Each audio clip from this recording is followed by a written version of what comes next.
Guys, we just have some new sound in. I think we have it, control room. Let me know if we don't, from Attorney General Jeff Sessions. We have it. He was speaking to a group of conservative high school students this morning. I want you to listen to this. Look,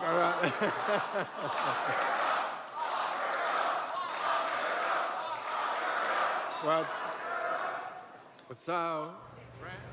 All right, so Julie, I mean, the fact that you have the head of the Department of Justice, the Attorney General, here sort of laughing and also chanting at one point, "Lock her up," of course, one would assume regarding Hillary Clinton, something that Michael Flynn, led that chant as well on the stage at the convention. The significance of that. I mean, look, this is still top of mind for the president. We heard him bring up Hillary Clinton last week in Helsinki, standing next to President Putin.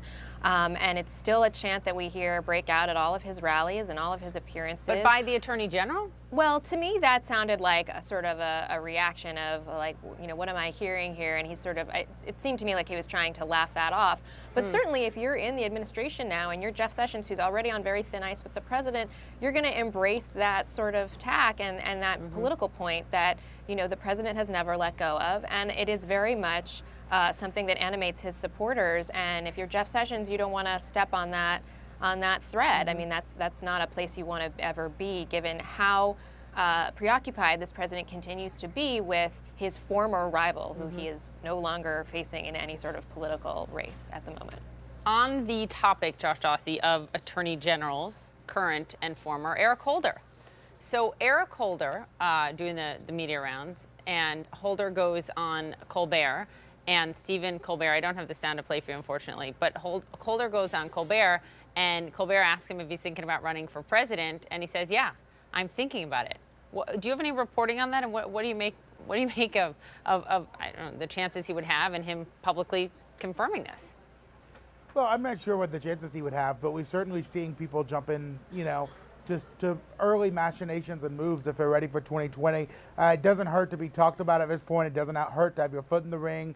You're seeing people go to Iowa, call early donors, Massachusetts, for fundraisers in Nantucket and Cape Cod. You're seeing a lot of early action. If you're Eric Holder, it doesn't hurt to say, I'm considering it, I'm floating it, whether he actually runs or not. I mean, it's mid-2018, so we have a year and a half before there's even really any sort of palpable action where you have to do anything.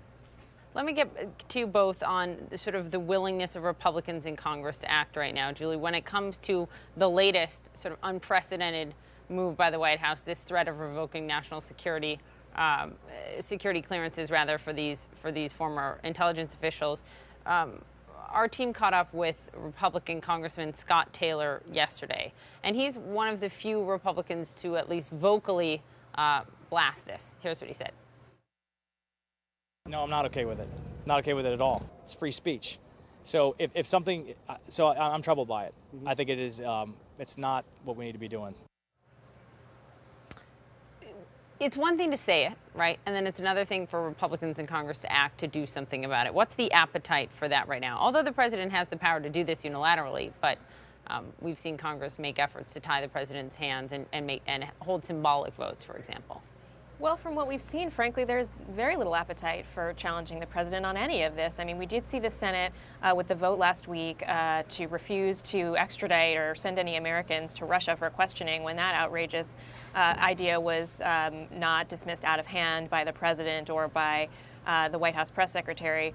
But in general, on concrete issues where they could weigh in and make a difference, they have chosen not to. And if you look at the polling now, Republicans are more behind the president than they have ever been. And it's a political risk for the Republicans on Capitol Hill, like the one whose sound you just played, to challenge him, given that their constituents, if you look at the numbers again, are very much in line with what the president is doing. And as Josh said earlier, there really isn't anything in this particular case that Congress could do. The president has wide latitude on national security issues, and certainly when it comes to clearances. I suppose all they could do is hold one of those symbolic votes, to send a message, but that's about it. Thank you, Josh, Julie, nice to have you.